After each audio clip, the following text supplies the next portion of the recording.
প্রতি সোম বৃহস্পতিবার রোজা রাখে, আইয়াম বিদের নফল রোজাগুলো রাখে, আবার হজও করেছে, তাসবিহ তাহলিল সব সময় পাঠ করে, সে পরিপূর্ণ ইবাদতের মধ্যে থাকে, কিন্তু তার স্ত্রী তার কন্যা পর্দা করে না।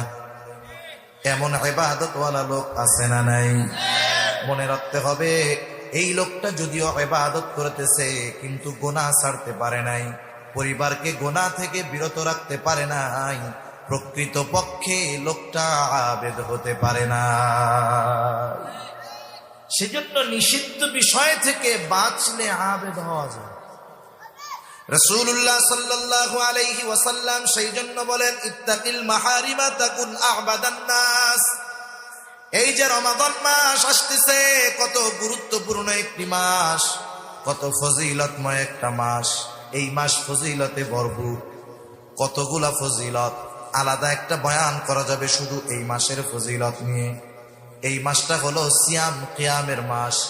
এই মাসে আল্লাহ রোজা ফরজ করেছেন। আল্লাহ তাআলা বলেন, ইয়া আইয়ুহাল্লাযীনা আমানু কুতিবা আলাইকুমুস সিয়াম কামা কুতিবা আলাল্লাযীনা মিন ক্বাবলিকুম লাআল্লাকুম তাত্তাকুন। আল্লাহ রাব্বুল আলামিন বলেন, হে ঈমানদারেরা, কুতিবা আলাইকুমুস সিয়াম, তোমাদের উপরে রোজা ফরজ করা হয়েছে, যেমনি ভাবে অতীতের মানুষের উপরেও ফরজ করা হয়েছিল। এই মাস সিয়াম তথা রোজার মাস, সাথে সাথে কিয়ামের মাস, মানে এই মাসে আমরা তারাবির নামাজ আদায় করি। এই মাস কত গুরুত্বপূর্ণ মাস। এই মাস হলো কোরআন নাজিলের মাস।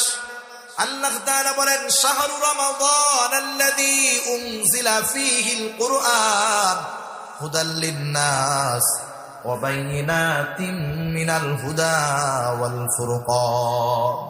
এই রমাদান মাস হলো কোরআন নাজিলের মাস। আর সেই কোরআন কি? কোরআন হলো পার্থক্য, সত্য মিথ্যার মধ্যে পার্থক্য নির্ণয়কারী। কোরআন হলো ফুরকান। তাহলে এই মাস সিয়াম কিয়ামের মাস, এই মাস কোরআন নাজিলের মাস। শুধু তাই না, এই মাস কত বরকতময় মাস। এই মাসে আল্লাহর নবী বলেন, আসমানের দরজাগুলো খুলে দেওয়া হয়, রহমতের দরজাগুলো খুলে দেওয়া হয়, জান্নাতের দরজাগুলো খুলে দেওয়া হয়, জাহান্নামের দরজাগুলো বন্ধ করে দেওয়া হয়। এই মাসে শয়তানকে শিকলে আবদ্ধ করা হয়। শুধু তাই না, এই মাসে আল্লাহ তাআলা বান্দার গুনাহ মাফ করান সহজে। শুধু তাই না, এই মাসে আমল যদি ছোট করা হয়, প্রতিদান বড় দেওয়া হয়। কত অফারের মাস।